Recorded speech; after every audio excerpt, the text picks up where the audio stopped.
Jaya Radha Madhava Kunja Bihari.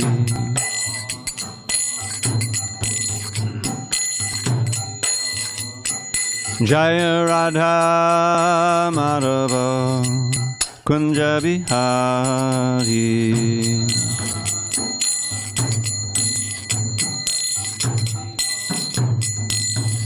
Gopi Jana Vallabha Girivardhari.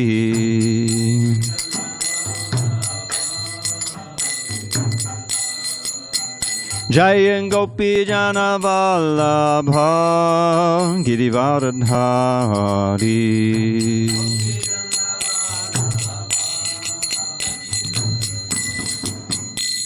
In Yashodanandana Brajajana Ranjana. Yashodanandana Brajajana Ranjana. Yamuna Tira Vanachari. Yamuna Tira Vanachari. Jaya Radha Madhava Kunja Bihari.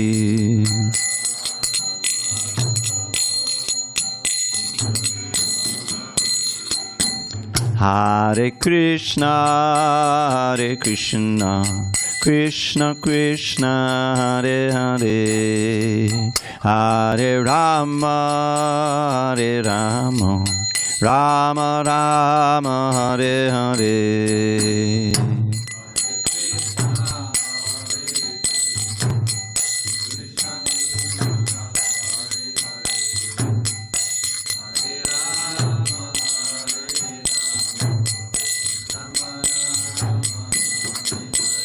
Hare Krishna, Hare Krishna, Krishna Krishna, Hare Hare, Hare Rama, Hare Rama, Rama Rama, Hare Hare.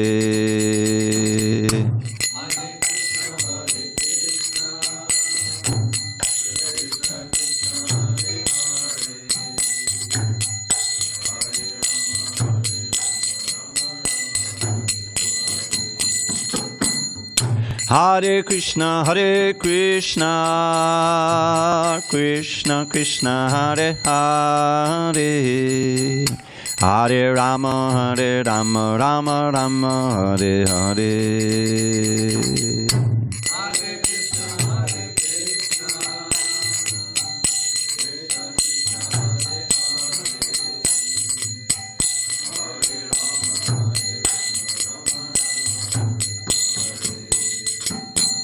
Jaya Radha Madhava Kunja Bihari.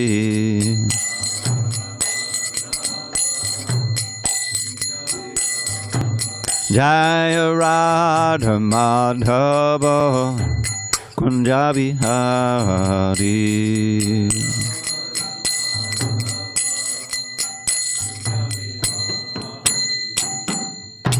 Jai Om Viṣṇupāda Paramahamsa, Parivajikācharya Ashtottara Sri Srimad, His Divine Grace, Srila A.C. Bhaktivedanta Swami Prabhupada Ki Jai.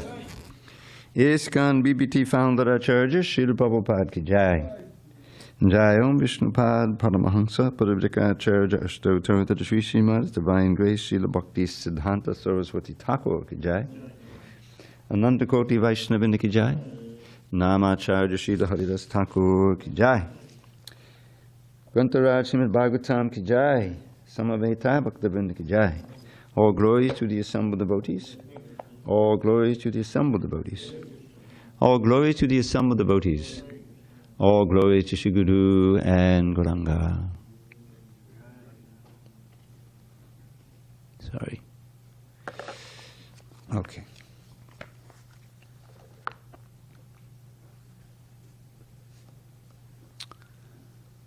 All right, where are we here? Narayanam Namaskritya Narang chaiva narottamam Devim saraswatim vyasam Tato jayamudire.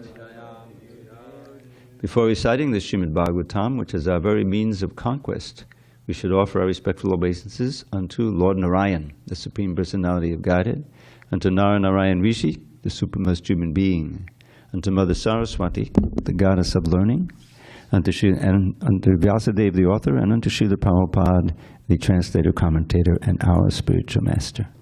Nashta prayesha badreshu Nityam Bhagavata Sevaya Bhagavatyuttama Shloke Bhaktim Bhavati Naishtaki. By regular attendance in classes on Srimad Bhagavatam and by rendering devotional service to the pure devotee, all that is inauspicious within the heart is destroyed, almost to nil, and loving devotion to the Supreme Lord, who is glorified in transcendental songs, is established as an irrevocable fact. Om Namo Bhagavate Vasudevaya. Om Namo Bhagavate Vasudevaya. Om Namo Bhagavate Vasudevaya.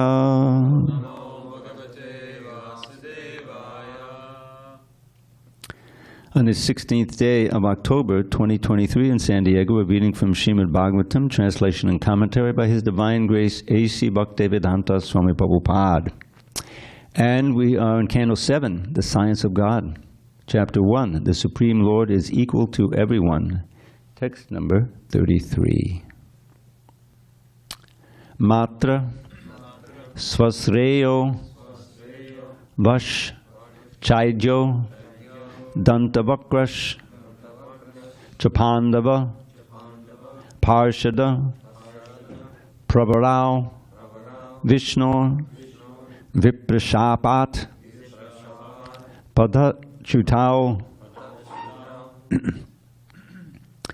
Matra Swasreyo Vaṣchaidyo Dantavakrash Pāṇḍava Parshada Pravarao Viṣṇu Viprashapat Padachutao Matra Swasreyo Vaṣchaidyo Dantavakrash Pāṇḍava Parshada Pravarao Viṣṇu Viprashapat Padachutao Matra Swasreyo Vaṣchaidyo Dantavakrash Pāṇḍava Parshada Pravarao Viṣṇu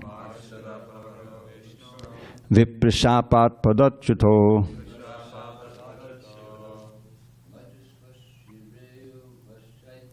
Matra Swasreyo Vaṣchaidyo Dantavakrash Pāṇḍava Parshada Pravarao Viṣṇu Viprashapat Padachutao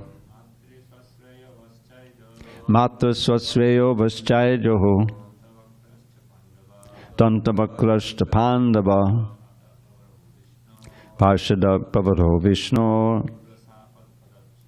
Viprashapat Padachutao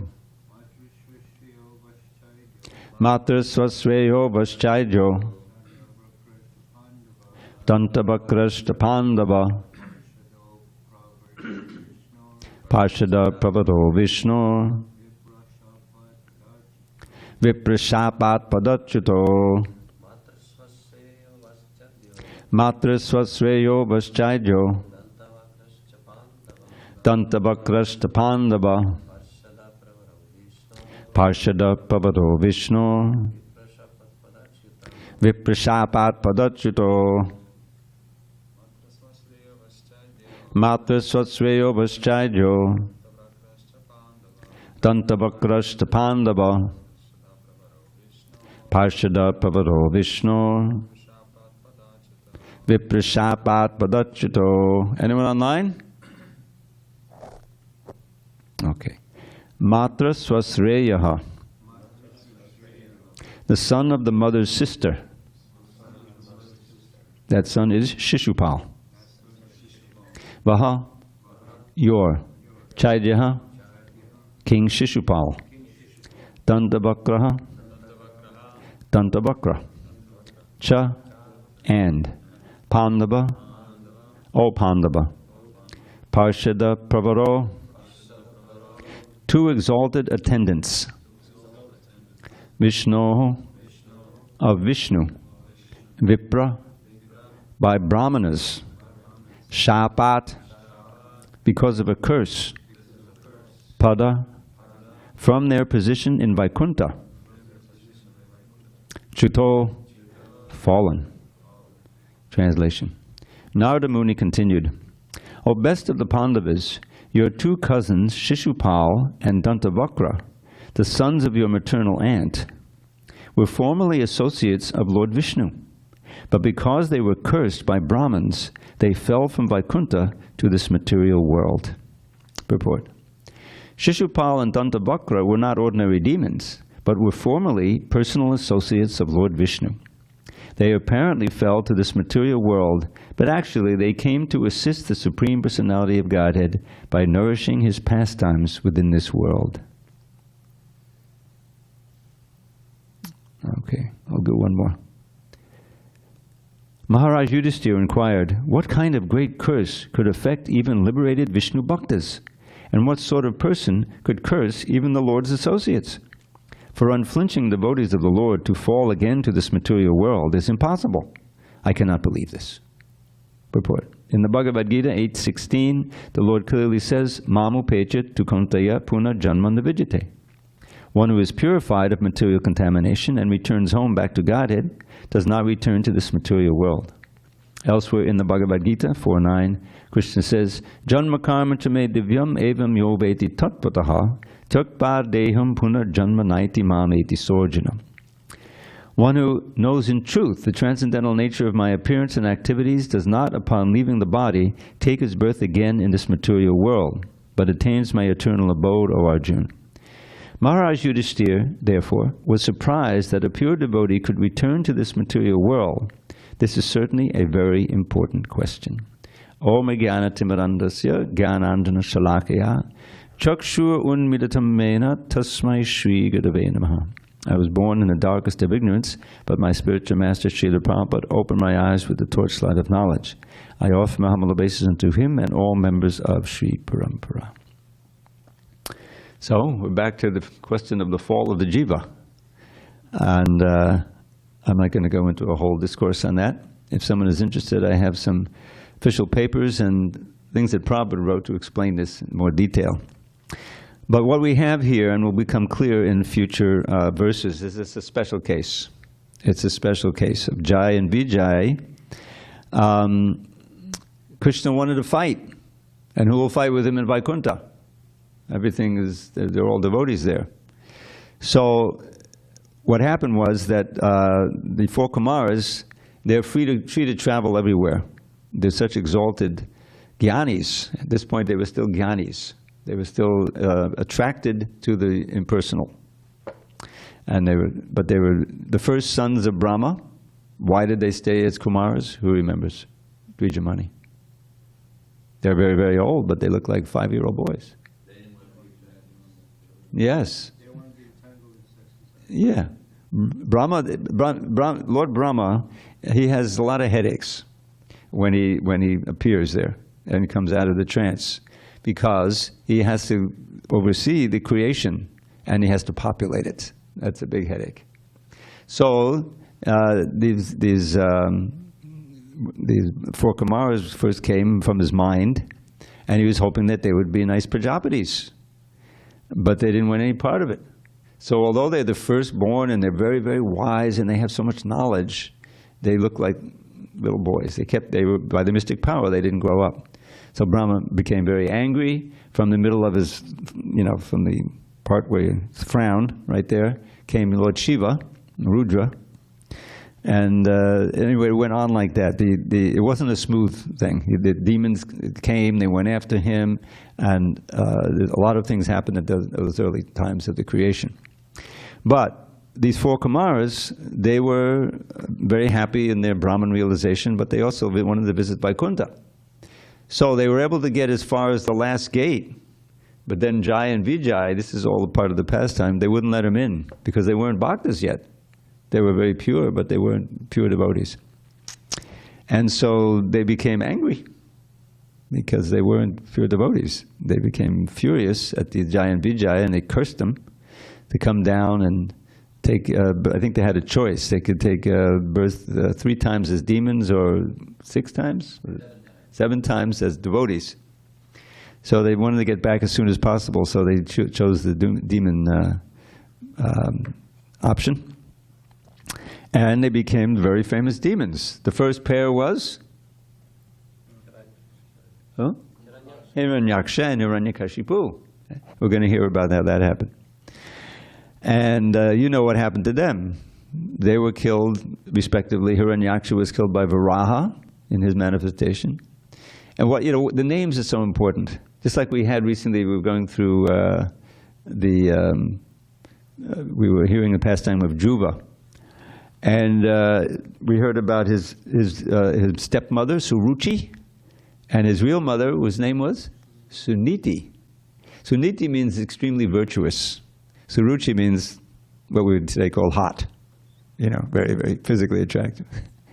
So that's there. And Hiranyaksha means always looking for gold. Yeah, he was always looking for gold. And he was so eager to mine gold that he unbalanced the earth, and the earth fell into the bottom of the Garbhodaksha ocean. Garbhodak ocean. So then, how to get that earth back up? So Krishna appeared in this form of Varaha. Why? As a boar, as a hog. God appears as a hog. Well, he had not a hog, but a wild boar with a big snout, a big horn, you know. So to get that down in there, get to the mud where all the, you know, where the earth had fallen, and get the earth up. And while he's getting up, building it up, Hiranyaksha is insulting him. You know, this whole pastime. And then there was this fight, and eventually Hiranyaksha was killed, of course. This enraged his brother, Hiranyakashipu, who was already a demon. But Viṣṇu became even more of the arch enemy.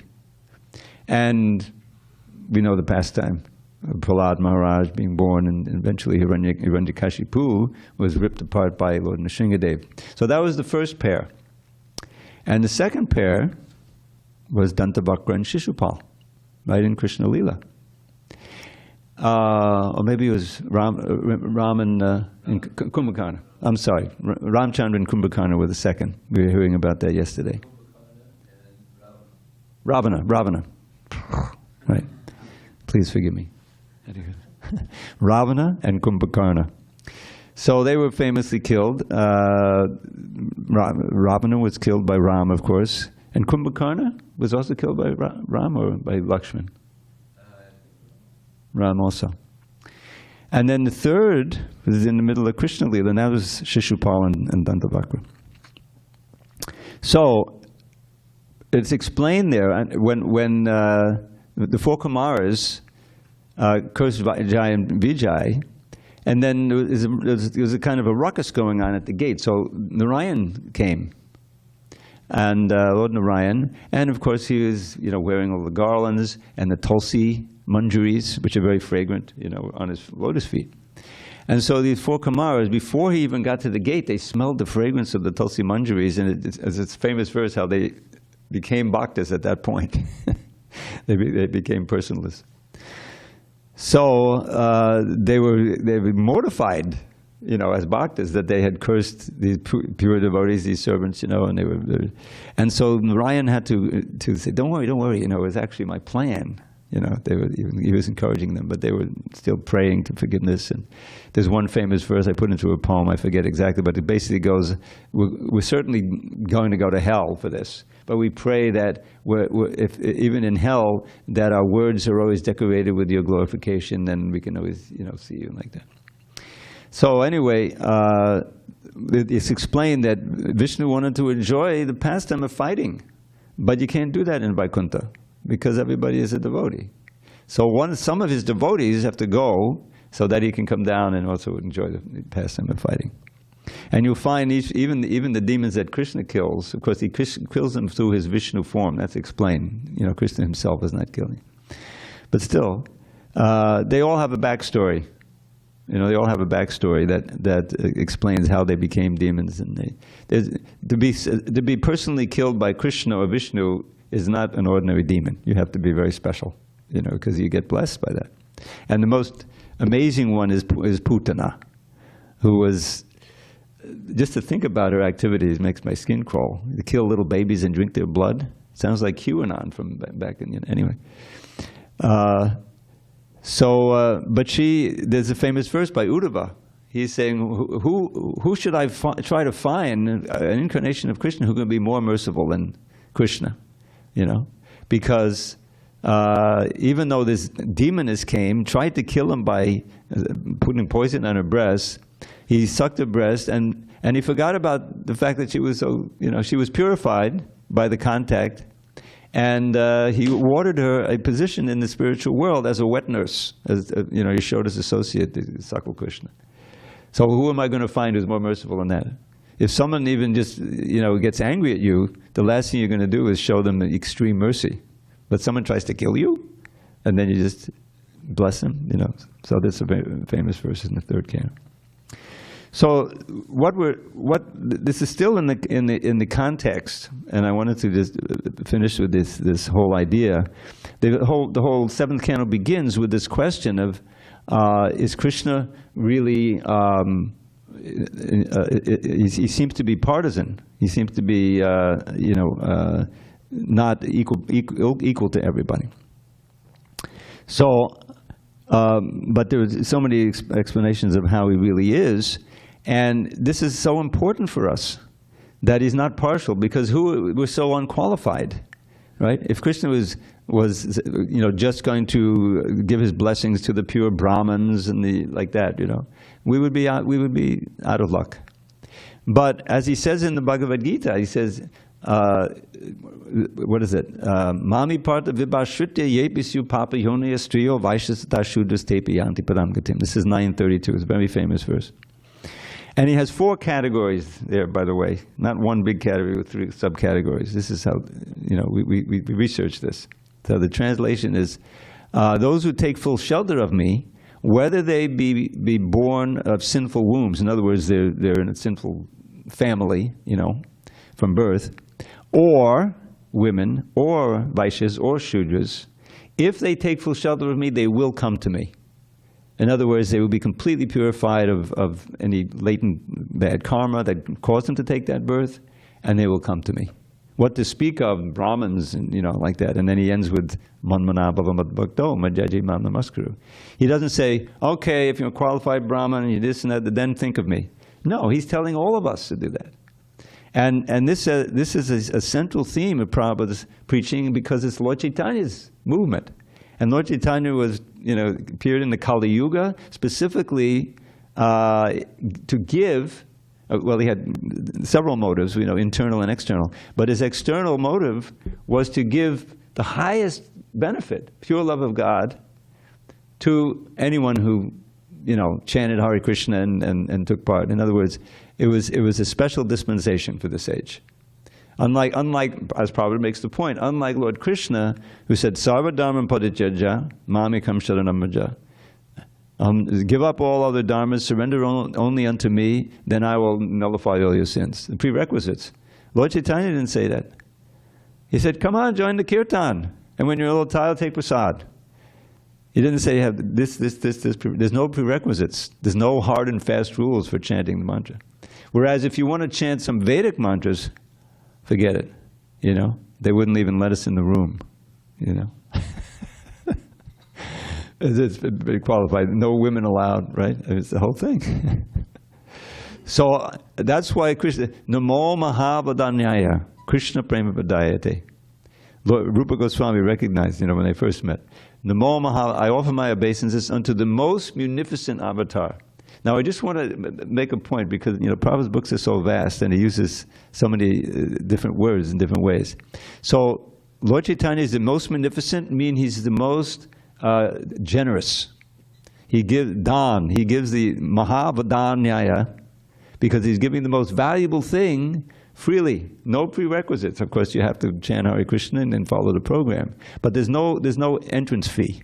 It's not that, okay, you got to take birth at this and then you can do it. No, not like that. Whatever birth you have, the Jagai Madhai or Westerners, whatever, So that's where we're at. So there's munificent, and then there is magnanimous. Prabhupada would interchange them. He's the most magnanimous. Now, magnanimous can also mean very generous, but mostly it means very forgiving, a very generous heart, in the sense that you're able to forgive. And Lord Chaitanya was both. He was so forgiving of our disqualifications, but still ready to give us the highest thing if we sincerely surrender and chant. And so this is why we're all sitting here. Because even if you're, except maybe our friend here, Ramapati, would have qualified, but for birth. But I don't know. I mean, I definitely wasn't. I couldn't have even looked at it.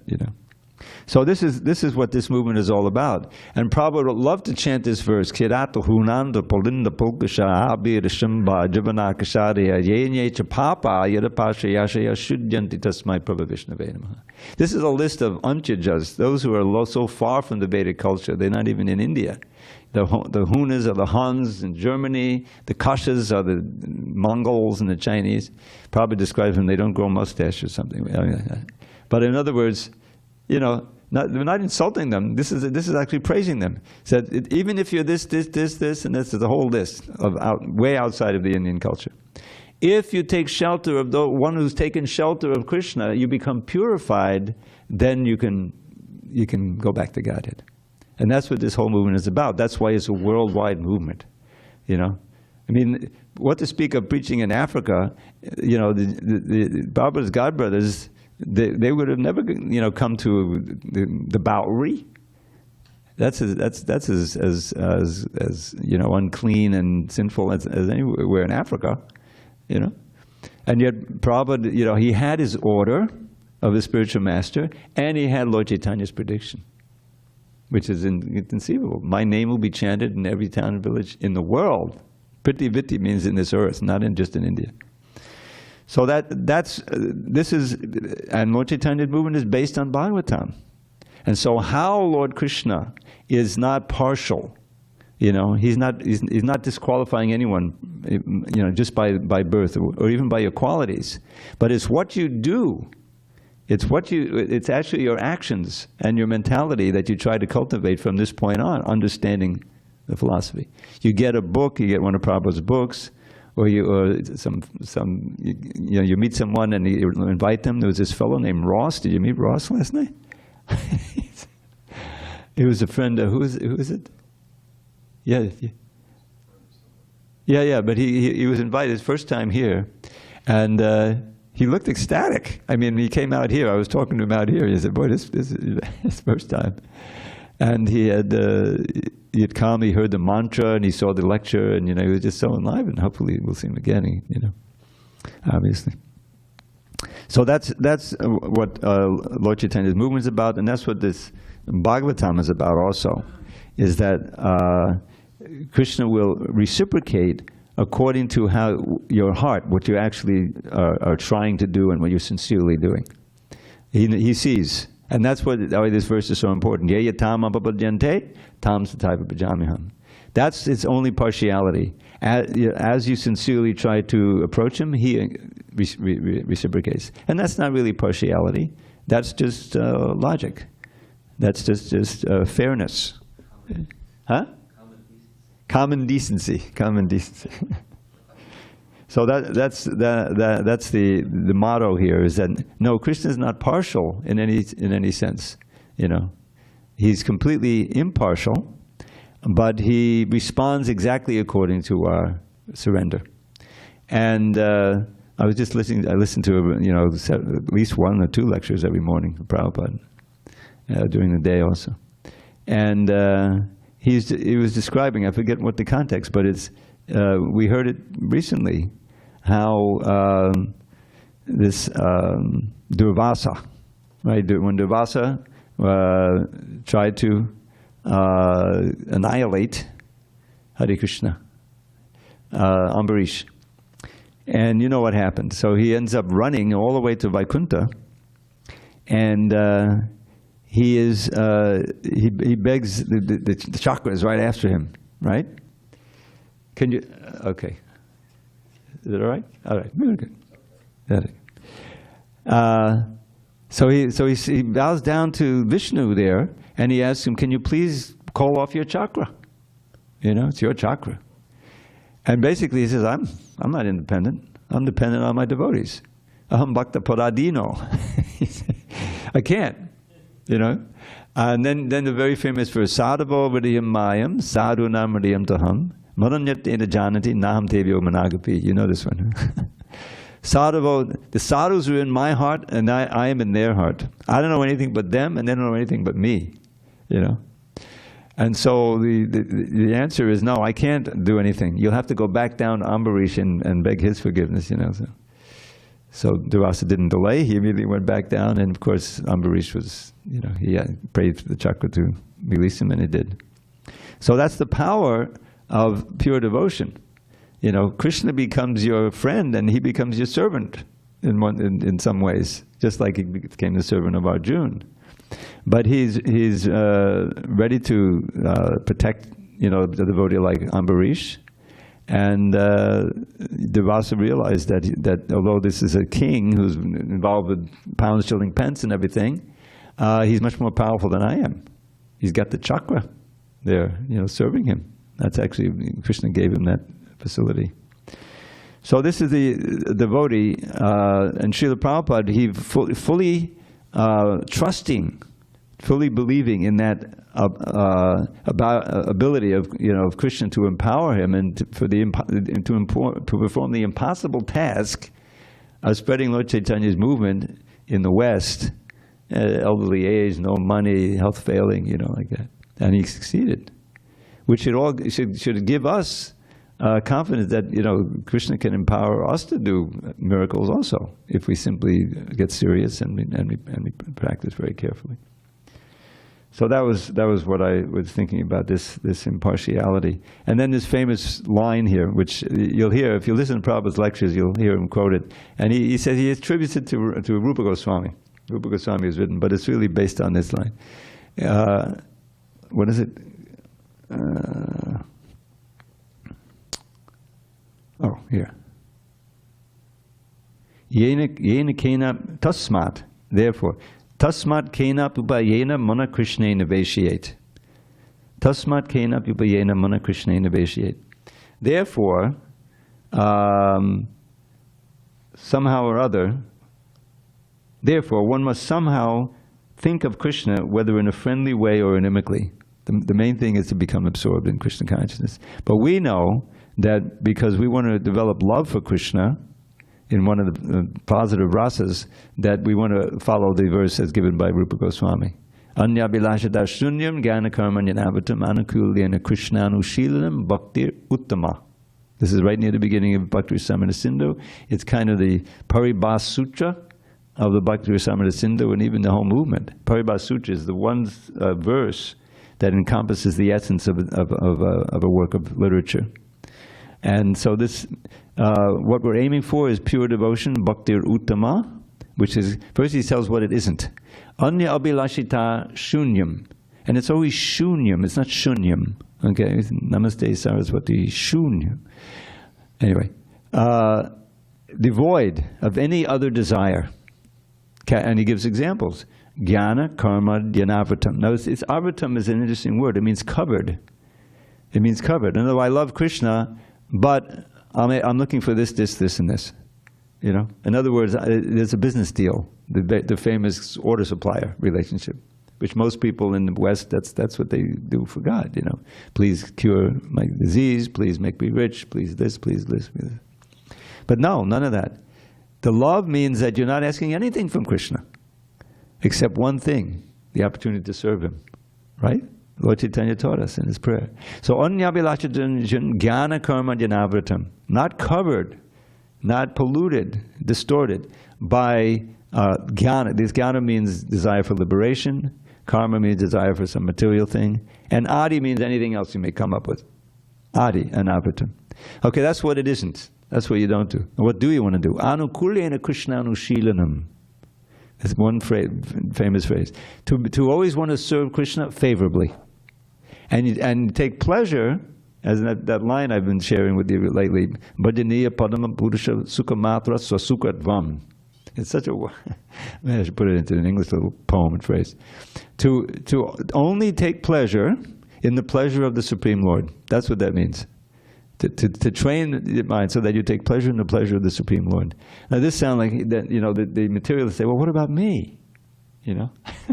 Well, that means that they don't understand the essence of the, you know, the tattva of who we are. We're part and parcel of Krishna. Krishna is Anandamaya Bhyasat. He's always blissful. And you can tell by his activities, the relationships that he has. And if we can reawaken our relationship with Krishna, then we can participate in that endless ananda. In other words, if we're doing something as you know, insignificant it may be, and our motive is to please Krishna, and it's authorized, you know, within the whole program, then that'll be the source of our pleasure. That, for the purer our heart is, we'll take pleasure in that. And the example is, you know, the closest example is a mother and child, a little baby born, you know. And the mother is always concerned about the child's happiness. Is he comfortable? Is he well fed? Is he safe? You know, like that. So her pleasure is in the safety and the pleasure and the joy of the child. And that's pure love. That's pure love. So that's what you know, when you think about it, that's everything we're doing. Why are we chanting? Because Krishna likes to hear that chanting. He wants us to fix our mind on him.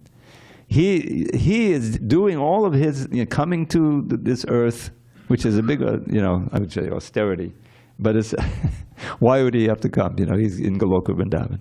Because we're here, his children are here, every one of us, every living entity is his child, and we're suffering because of ignorance. We made a big mistake, and it's being perpetuated again and again. So he comes, Paratanaya Saranam, Vinashayata Duskam, Dharma Sangstapanartaya. When Dharma becomes distorted, then he comes. Because Dharma is essential for human beings to be happy. Otherwise, it's just animal life, full of all kinds of suffering and terror and, you know, what they are, eating, sleeping, mating, and defending. There's a verse like that. I won't chant the verse. So we need Dharma, but we need genuine Dharma. We don't need Ku-Dharma. We don't need Kaitava Dharma, which is rampant, especially in Kali Yuga. But we need real Dharma. That's the second verse of Bhagavatam. Right? Dharma projata kaitavo tra. Here in the Bhagavatam, we're kicking out all cheating religions. And Sridhar Swami says, even up to the point of desiring liberation. I want to be free of birth, old age, disease, and death. You know? And I'm going off to the Himalayas. The heck with everybody else. I'm going to get my freedom. That's not bhakti. That's selfishness. And it doesn't take you back to Godhead. You may get up to the Brahman platform by severe austerities, kritrina, you know. Yenye rabindaksha vimuktamaninas tvayasta babat abhishuddha buddhaya aruha kritrina padang tata patanchido. These are demigods praying for Krishna in the womb. And they're saying, besides the bhaktas, they've just been praising the devotees, besides the devotees, O lotus-eyed Lord, there are others who think that they're liberated, having performed extreme austerities, the impersonalists. You can imagine trying to control the senses without any prasadam, without any holy name, without any association, without any deities, just you and your mind sitting there in a cold Himalayan mountain. Can you imagine? Very few are able to do that. And even if they get up to, oh, finally I'm in this, you know, Brahman effulgence now, I'm blissful and I'm Brahmananda. Brahmananda means no birth, no death, no disease, or no old age. It's all negative. That's what you're free from. But there's no relation, there's no rasa, there's nobody else. So patanchado anadudi, because they're averse to serving your lotus feet. In other words, they're averse to accepting the Supreme Personality of Godhead. They just want Brahman. They come down again. It's not a secure platform. So, but Lord Chaitanya is all about the person, you know, it's bhakti, you know, all about pure bhakti. And everyone is eligible. If you're a living entity, you're eligible, right? So that's everybody. But, of course, you have to be able to practice, and therefore you have to be a human being. And so we're preaching to the human beings who have the great opportunity. And that, you know, then anukulena krishnanushilam, by that favorable devotional service, one begins to taste the bhakti rasa, and that negates the attraction to Maya. That's such an important thing. Vairagya. What is that verse? You know, Dharma, Swanaschitakpungsan, Vish. Oh, no, not that one. Vasudeve Bhagavati, Bhakti Yoga Payojita. Janayati Ashu Vairagyam Jnanam Chayarahoitikam. That service to Vasudeva, and we've all experienced it, so we wouldn't be sitting here more, you know. Bhagavati Bhakti Yoga Payojita, gaining in genuine Bhakti Yoga. Janayati generates, same word, Janayat Ashu, soon, Vairagya, detachment from all these things that have been binding us to this world. And Jnanam, they go together. The knowledge and detachment go together. Once you, because you know it's bad for you, but still, you can't resist it because you don't have anything else. But you know it's bad for you, therefore you chant, get a higher taste. Hey, then you can give it up. Then you can see how self-destructive that was. Wow, I'm glad I got free from that. You know.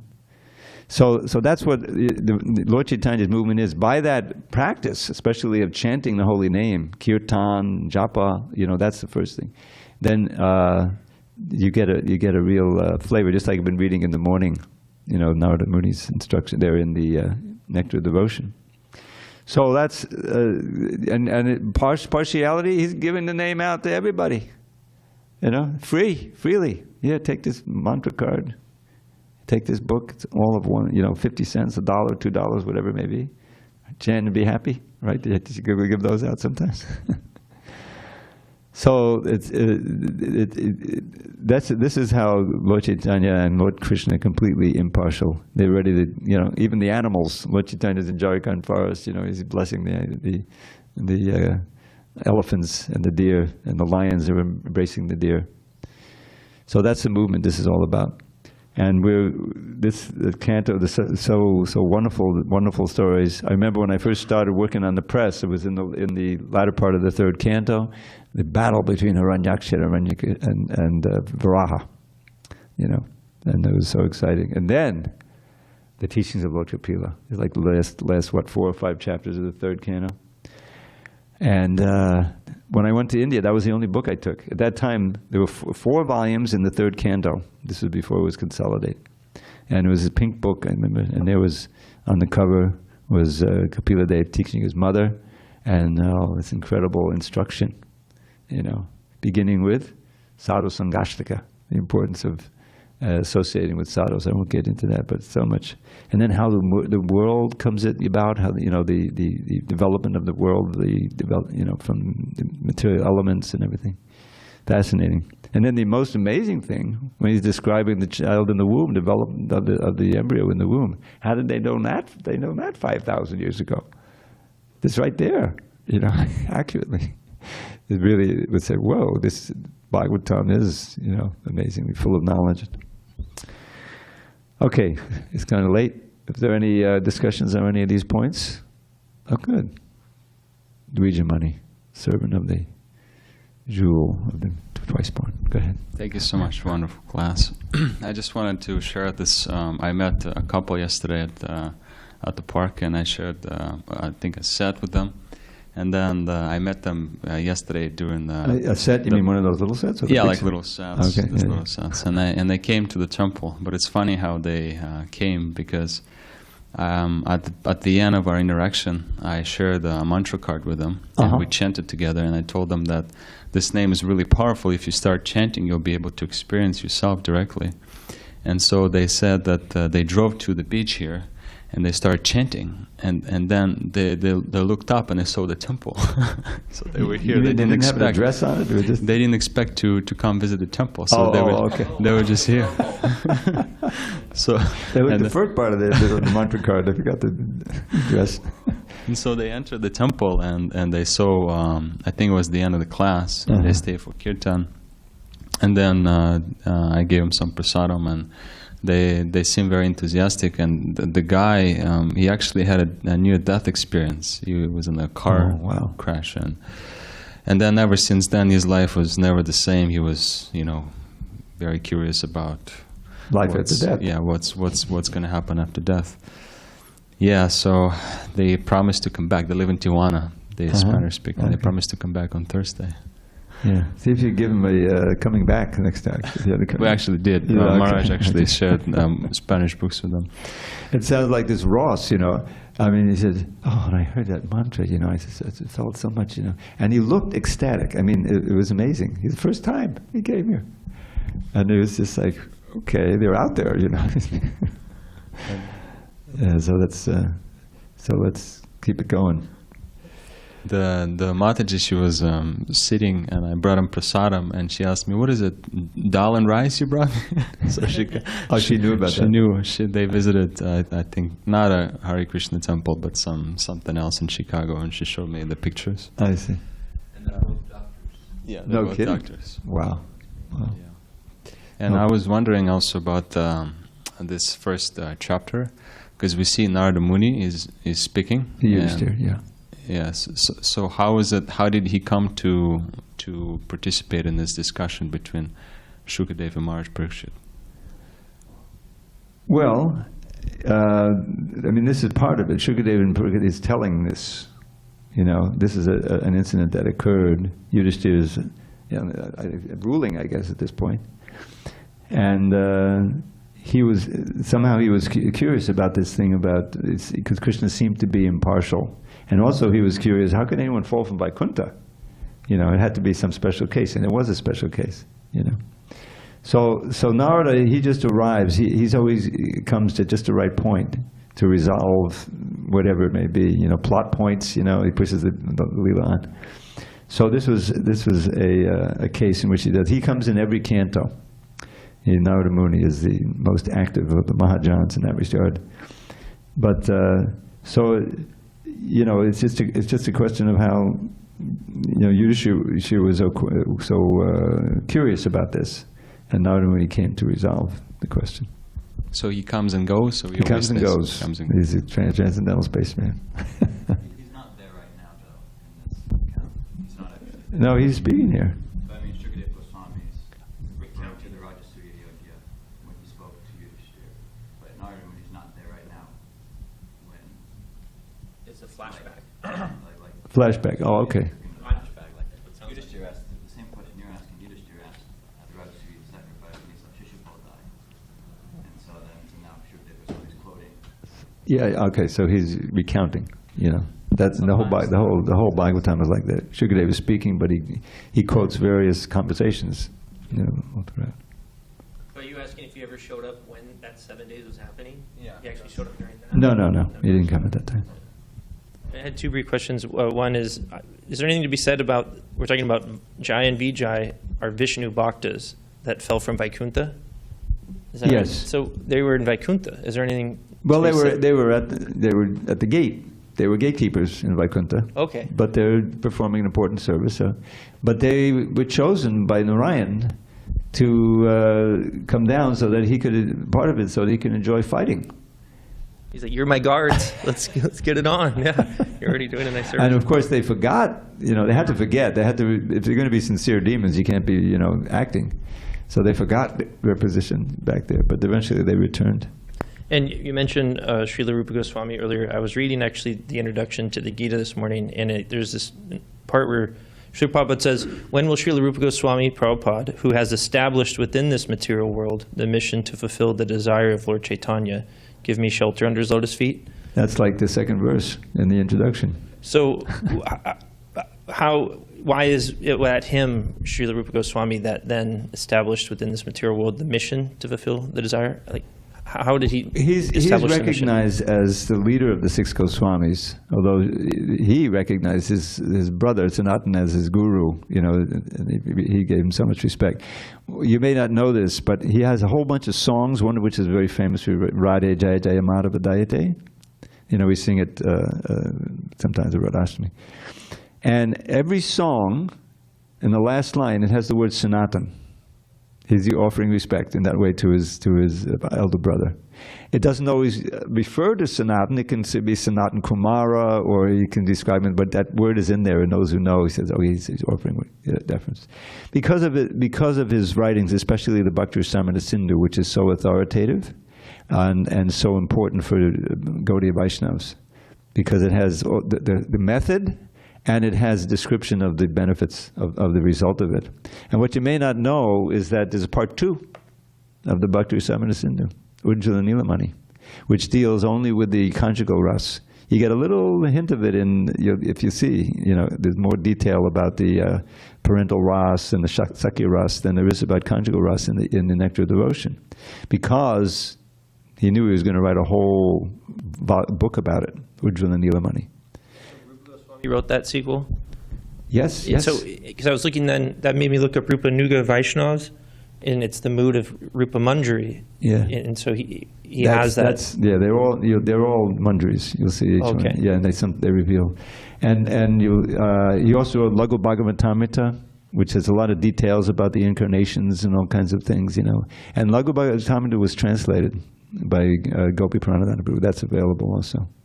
So that, you know, in this way he established these very important literatures. Now his cousin, or his nephew, Jiva Goswami, you know, he wrote these, and you know, he regarded Rupa Goswami as his guru, as his, you know, Shiksha guru, very respected. So in that sense, Jiva was also derived, you know, so much inspiration and knowledge from Rupa Goswami. So in that way, Rupa Goswami, he occupies a unique spot, as, you know, like that. And I forgot, I wanted to just, one more thing, I'm sorry to hold up. But I'd like to encourage you all, because sometimes we sing this song, you know, BJ likes to sing it, I like to sing it, Yashomati Nandana. If you have not already done so, I specifically bought a whole bunch of these songbooks a few, you know, years ago, big box, $70 or whatever it was, so that we'd have them here, because I made a great effort of putting in all the synonyms. Because anytime you want to learn a verse, I don't know about you, but if there's no synonyms, it's the most frustrating thing, you know. Even that little booklet we have for the bhaktas, I'm going to try to get them to restore the synonyms. We had one with synonyms for all those things, so devotees, you know, can learn it. So it has all the explanation of those so what is the Yashomati Nandana Brajabada Nagra? And if you know the meaning nicely, then it calls to mind the pastimes. Amala Hadinama Biyabilasa. These names are full of the pastimes of the Lord, Bhaktivinoda's writing. So the whole idea is that when you hear the name, just like if you hear the English, you know, an image comes to mind. You know, that's why the novels are so popular. But that's why, you know, these details, and you Kaliya Damana, oh, you know, you can read, you read in Krishna book about Krishna chastising Kaliya. So all of these, that will come when you sing, those images and that feeling will come. Otherwise, you miss out on it. And also the other songs, the Guru Ashtaka that we sing, you know, it's important to review this until you really got it down. So every word, you know, the meaning is coming out as if it were English. So we got books still in there, you know. You can borrow one, check it out, or if you have it on your phone, whatever, you know. I just encourage you to do that, because it'll increase your experience of the kirtan that much more. Hare Krishna. All glory to Srila Prabhupada. Hare Krishna.